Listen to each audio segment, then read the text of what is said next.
Bismillahirrahmanirrahim. Elhamdülillah ve salatu ve selamu ala Resulillah. Amma ba'd. Esselamu aleyküm ve rahmetullahi ve berekatuhu. Men aldı bilen Borafan İlim ve Medeniyet Vakfı'daki bütün ustazlar, savabdaşlar, sebdaşlar hemmeylendinki kıygan tırışcanlıkka Allah Subhanahu ve Taala'nın kattı mükafat ata kılışını Allah tileymen. Allah Subhanahu ve Taala Kur'an-ı Kerim'de Kunu Rabbaniyyin bima kuntum tuallimunel kitaba ve bima kuntum tedrusun. Nurgun müfessirler muş ayetin tefsirinde Rabbani bulanlar, yani Allah'tan nispet verilgen, Allah'ın hakiki yaramlık bendirlerden bulunlar. Dep onundan keyin nime bilen bulsalar dese bima kuntum tuallimunel kitaba ve bima kuntum tedrusun. Sıla-sılanın yetken, başkalarına yetkizgen ilminler bilen muş ayetin tefsirinden nurgun alimlerimiz bu kanda adamlar dese küçük balalarını terbiyeligenler, küçük balalarına ilim yetkenler, ösmirlerge toğrunu hakkın tunutkanlar degen.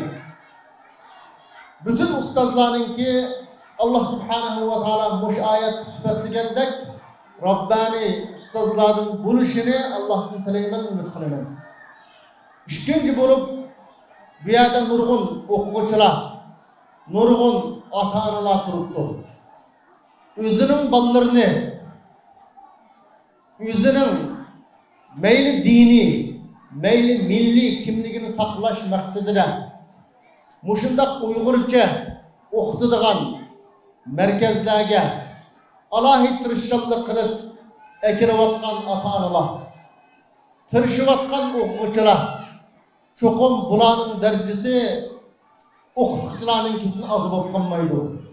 Yuqorida hidoyatlojim deb o'tdi. Biz chet eldagilar qachoniki o'zimizning kimligini saqlab qola olsak, bu kimlik musulmonlik bilan, uyg'urlik bilan saqlanib qoladi. Biz ikkisining birini saqlab, birini yo'qotib qo'ygan vaqtda yanıla qalbi qilolmaymiz. Cho'qim musulmonligimizni va o'zimizning Sharq Turkistonlik ekanligimizni saqlab qola olsak, bu kurash qanchalik uzrab ketsin, cho'qim g'albining kuni keladi. Hammamiz bilamiz, vatanimizdagi avlodlar mushu bo'yicha mangsa 2050-yilga bag'icha qanday bo'lishini tasavvur qilish nihoyat qiyin. Biz chet eldagilar mayli nada bo'layli, o'zimizning avlodlariningki musulmon bo'lishi, islom bilan tarbiyalanishi va shundaqla Sharq Turkistonlik milliy tuyg'u bilan cho'ng qila olishimiz bizningki ya kelgusini g'alba qilishimizning yo'li yoki unda qilolmasaqcho mag'lubiyatimizning yo'li.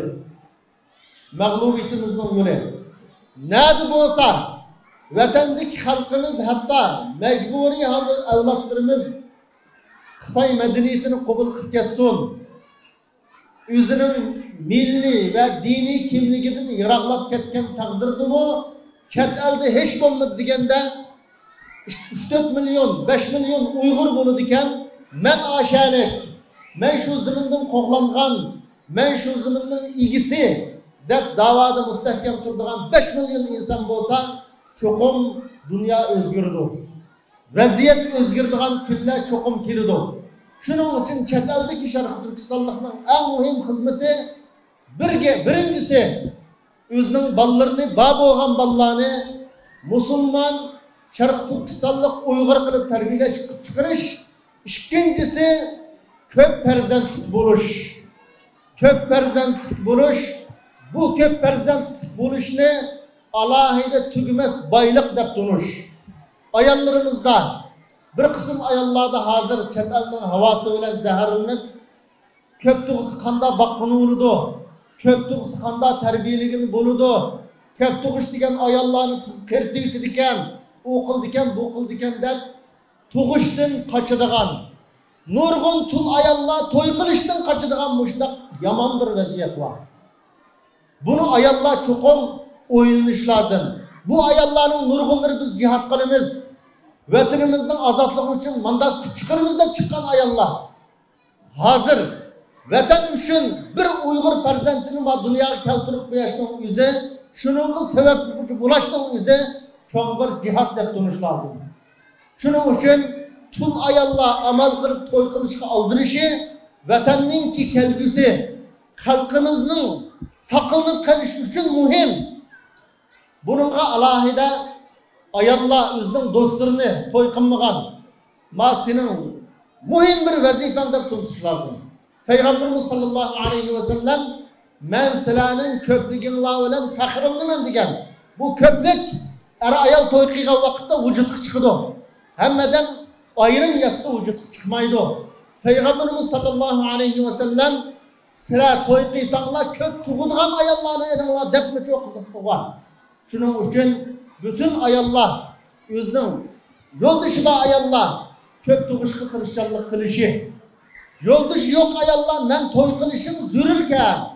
Müşahede to'y qilib bir farzand qoldirsam, vatanimning kelgusi uchun alohida bir kuch qo'shgan bo'lalaydi ekanman deb to'y qilishga aldirishi ayollarning muhim bir mas'uliyati.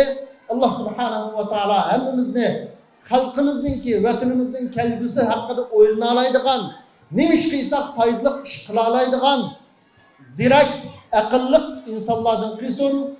Bütün xalqimizni o'zimizning kelgusi uchun qo'lidan kelishicha kuch chiqaradigan her adam o'z maydoni, o'z sahasida o'zining xizmatini joyida qiladigan iroda ato qilsin.